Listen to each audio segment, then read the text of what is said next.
Hello there everyone and welcome back to the channel. My name is Botox Games. We have so much to talk about today when it comes to the potential of a Nintendo Switch 2 reveal. Honestly, within the next, 48 hours. Yes, I know that's crazy to say that we are that close, potentially, to the reveal of the Switch successor. But we have a lot to get into today, ranging from developers getting invited to some sort of secret events at Nintendo. We have our first officially confirmed Nintendo Switch 2 game. We have a potentially huge Chinese factory leak. There is just a lot going on when it comes to Switch 2. Let's talk about it. Alrighty, good Tuesday morning, everyone. If you are watching this on a Tuesday morning, it might be the week. It might finally be the week that we are getting the Switch 2 reveal, and there is just so much to cover today that, frankly, let's just go ahead and get right into it. Starting off with, I think, the biggest story from this morning, and that is the idea that apparently, supposedly, a ton of developers and publishers were invited out to Nintendo of America in Redmond, Washington for some sort of private event. So reading from Liam Robertson over on Blue Sky Social, he says, seems a lot of developers got invited to NOA yesterday. If you're not familiar with Liam Robertson, he is very connected to the industry. He does a ton of really deep dive breakdowns on canceled games. Recently, I know he covered a lot of canceled Crash and Spyro games or something along those lines. So Liam Robertson, pretty connected in the industry. He's hearing that a lot of developers got invited to Nintendo of America yesterday for some reason. We also have Laura K. Dale here, a name I have not heard in a very long time. They were pretty prominent in the early days of NX rumors and all that. They said here, so not to be a conspiracy theorist, but a lot of developers seemingly got invited to visit Nintendo yesterday. This is far from the only example. Sure feels like maybe devs might have been getting a look at some hardware ahead of it getting a public reveal. And they were referring to this tweet from Josh Fairhurst. He is the CEO of Limited Run. He posted pictures being like, I was at Nintendo yesterday. We had an awesome visit there. I'm grateful that we have such great partners at NOA.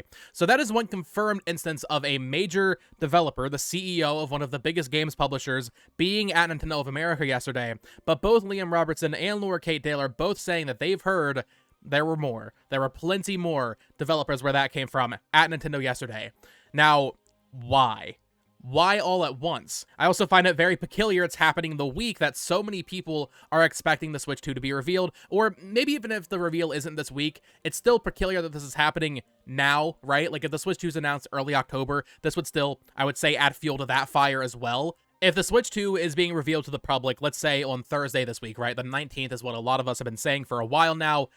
If that is true, it makes sense that Nintendo would invite some of their bigger partners to Nintendo of America in Redmond to show them and brief them on the console, but not their biggest partners, right? Ubisoft, EA, Activision, a lot of these developers and publishers, they've already seen the console, they already have dev kits, I am sure of that. But a company like Limited Run, that feels like the type of company you would wait until a little bit closer to the announcement of the console, right? I'd be curious to see who else was actually invited to this event. As far as I'm aware, the only person who's actually posted about visiting Nintendo of America yesterday is Josh Fairhurst, so I'm not sure who else went, but Limited Run is the type of company that, you can wait.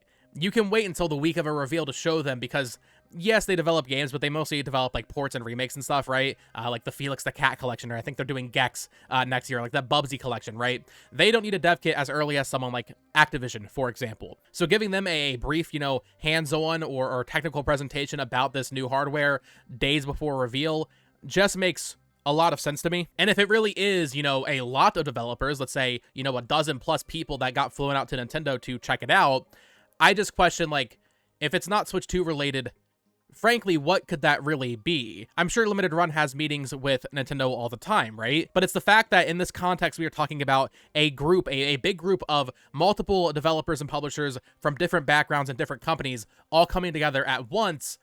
That's really weird, and I can't think of any other time where, that would really make sense to happen outside of a potential, like I said, briefing of a new console. So that right there is pretty major in my opinion, and frankly just adds a lot of smoke. Maybe not for a reveal this week necessarily, but for a reveal happening in the very, very near future, next couple of weeks at the most, right? Because if it is a Switch 2 hands-on event that they had for these prominent developers, right? If that's the case, well, it's very unlikely that anyone that got invited to an event like this would leak something. The simple truth of the matter is, the more people you're showing this console to, the more likely it will become that it will start leaking, especially as we will get to with the potential Chinese factory leaks that came out. It just makes sense to get ahead of things and announce it on your own terms before leaks really start piling up. And the more people that start seeing this thing, the more likely it is that it'll leak. Now, there was something interesting that happened on Twitter yesterday, and I think might be related. That is purely speculation on my part.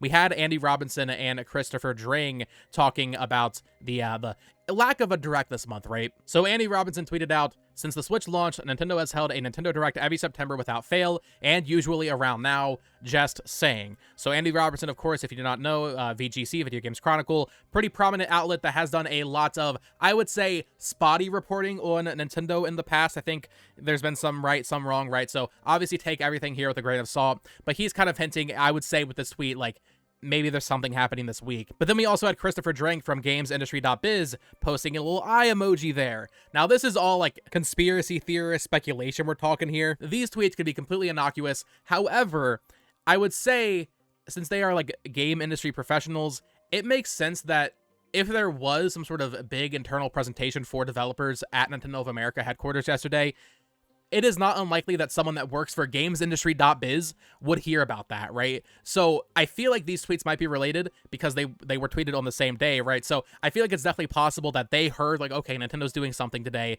Let's kind of start tweeting out some little hints or whatever the case may be regarding whatever type of event that was. Andy Robinson is talking about a Nintendo Direct.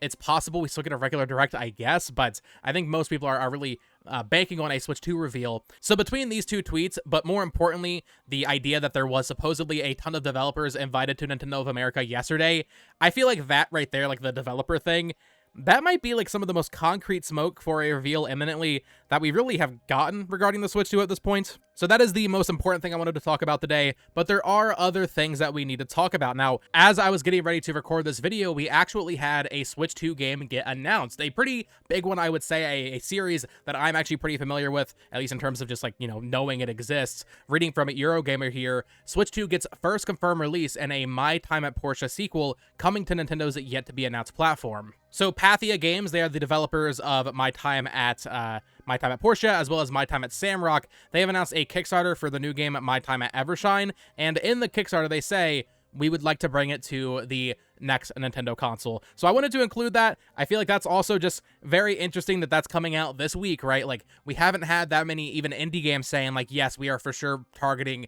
Nintendo Switch 2, a new Nintendo platform, that kind of thing. But here we are with, I would say, a pretty big indie game, or a pretty big, you know, single A, double A game, whatever you want to call this, right? A lower budget game, because I believe Team 17 publishes these, if I'm not mistaken. So a pretty big, like, indie, or, you know, whatever you want to call this, a pretty big game, confirmed to be coming to the Switch 2. I think that's just very interesting that it's happening this week in particular. We also had this IGN interview with Vince Impella over at EA regarding the future of the Battlefield franchise, talking about the potential of bringing the game to the Switch 2. He said, quote here, I mean, since Switch 2 isn't announced and it doesn't exist, I can't really comment on that. But I would say absolutely, in regards to wanting to bring it to the Switch 2. Nintendo, along with Microsoft and Sony, are great partners for us, are important to us on our business at EA, at Respawn, would love to see it. We don't have anything to announce, but is there a world? Sure. We love them as partners. They've been great to us. I love the Switch. So once again, just another thing there, kind of just not necessarily adding smoke to the fire of a reveal imminently, but I just wanted to include it because it seems very likely that the next Battlefield game will probably come to Switch 2, especially if we're getting Call of Duty on Switch 2. I think EA would be very, it'd be a weird decision for EA to not bring Battlefield to Switch 2 when Call of Duty we know for a fact is coming. So like, you can't just let them have that entire market, right? So I wanted to include that. Very interesting interview there from IGN. I'll link that down below if you want to read the full thing. We did get some more, you know, new details about the next Battlefield game. So hopefully that turns out good, unlike 2042. And then finally, we have to talk about this potential Chinese factory leak. Now, I'm going to say right now, I personally do not believe this, and we will get into why. However, it was covered so widely yesterday that it'd feel a little weird for me to not address it here, because I know a lot of people really do believe it, and I want to believe it. Like, I really do want to believe that this is true, because if this is true, once again, it would support the idea that the Switch 2 is getting announced very, very soon. Like, once again, within a matter of days here. So this was posted on Family Boards. However, I'm reading from Gaming Leaks and Rumors on Reddit. They say here, quotes, this is brand new info from a Chinese forum poster who didn't have an insider track record. Therefore, the following is strictly for fun and giggles. Switch 2 production has started somewhere in China, with 1,000 units per day being made per one worker. We'll talk about that in just a second. Slightly larger than the Switch 1, smaller bezel, black and white Joy-Con, slightly larger logo with 2 on the side. So while that might not sound like a lot at a first glance, there's actually quite a bit to unpack here, so we'll just go ahead and get right into it. But starting with the major thing here, if this is true, if this Chinese factory worker is to be believed, which we will talk about that and why I don't believe this in a second, if they're to be believed, there is a 2 on the side of the console, basically confirming the name Switch 2, which right there, I gotta be honest, I know a lot of people want this thing to be called Switch 2. It'd be very bold of Nintendo just to be like, hey, this is the Switch 2. They've never done that before. That's part of the reason I don't believe it.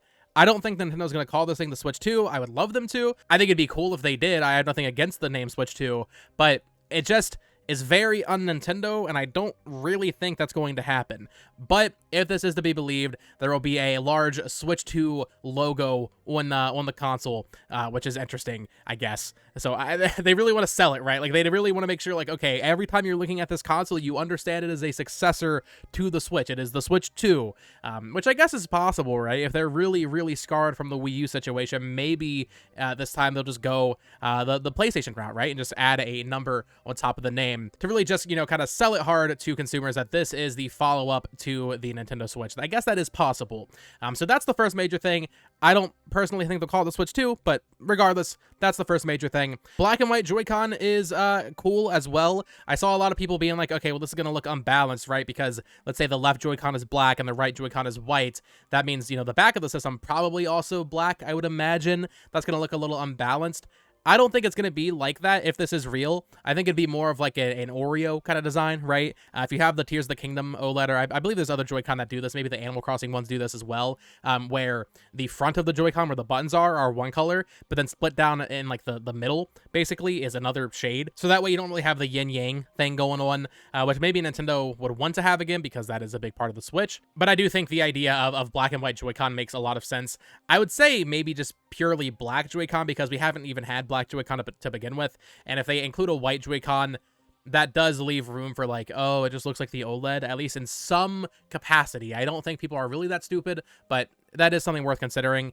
We have had gray Joy-Con, of course, with the Switch back in 2017, but we've never actually had just purely black Joy-Con, so I do think that is like the most likely thing there.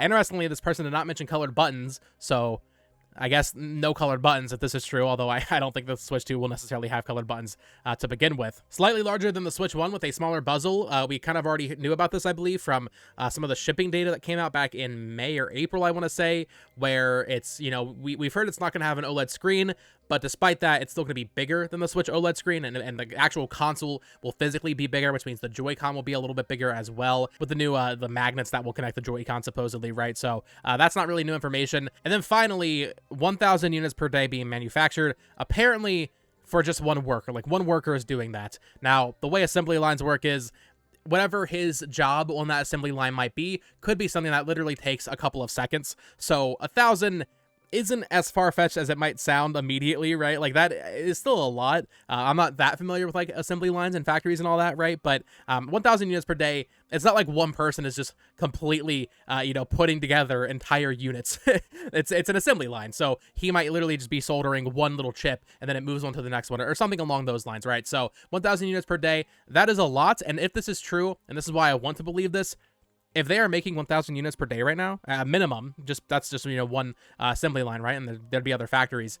If they're making that many per day, that means this thing is getting revealed soon, like very soon, because if that many units are being manufactured, it will leak very, very soon, sooner than later. So announcing it as soon as possible would just benefit them the most if they want to avoid a leak. But here's why I don't really believe this. There's really no proof. There's like, really, I mean, it's really just a case of show receipts, bro. Like, there's no proof here of anything this person is saying. Now, apparently on this Chinese forum, the person did post their like work ID for this factory that they worked at, and then the mods of the forum deleted it or something along those lines. So supposedly we have confirmation that he does work at this facility, but outside of that, which even then still doesn't confirm anything necessarily in regards to Switch 2, this could simply just be like a 4chan post, right? Like, this could just be a text post by some random person. So that's why I'm very, very hesitant to believe it, as much as I want to believe it, right? I want to really stress that. I want to believe this. I think Switch 2 is a fine name. I think it being bigger and having black and white Joy-Con, and most importantly, being manufactured right now, that all sounds right. That all sounds good to me. But I just don't think there's enough to really read into this rumor and actually believe it. It is fun to discuss. You know me, I like talking about even rumors that we know for sure are fake. So with this, I did want to talk about it and cover it because I know so many people do believe it and so many people were covering it yesterday that it would have just felt weird not to include it here. So I would love to hear your thoughts down in the comments below. Do you believe this this Chinese factory leak rumor that came out yesterday, or do you think it is bogus, kind of like I do? But that is going to do it for today's video. There is a lot going on when it comes to Switch 2. It just feels like every hour almost there's just something going on that could be related to Switch 2. Like some like little tweet comes out from some journalist or insider, or some random leak pops up that just feels like if it is real, it really is just adding smoke to the fire. So it is a very exciting time. Once again, I've been saying this in every video. Even if it doesn't happen this week, you know, don't be too disappointed, because the reality is we only have at most, like absolute most, what, 4 months, 5 months until the absolute latest that they announce this thing. But even then, if it's not announced this week, I know a lot of people think October makes sense. If it's not October, I would say January is the next stop. And that's really only like, what, 3-4 months away. So I don't know. I just feel like it's fun to get on the hype train. It's fun to, you know, be on this ride with you all. Just take it easy. You know, if it doesn't happen this week, take it easy. It's all the fun of the sport. It's all the fun of the speculation game. So that is going to do it for today's video. Let me know your thoughts down in the comments below on all of these new rumors and, you know, the idea that a new game was announced. This whole developer preview private event that happened at Nintendo of America. Very interesting stuff going on regarding Switch 2. Let me know your thoughts. Of course, subscribe here for more Nintendo Switch 2 news, reviews, discussions, all that fun stuff. Follow me on Twitter at BoTalksGames. Check out my other YouTube channel at It's Amiibo. And until next time, folks, peace.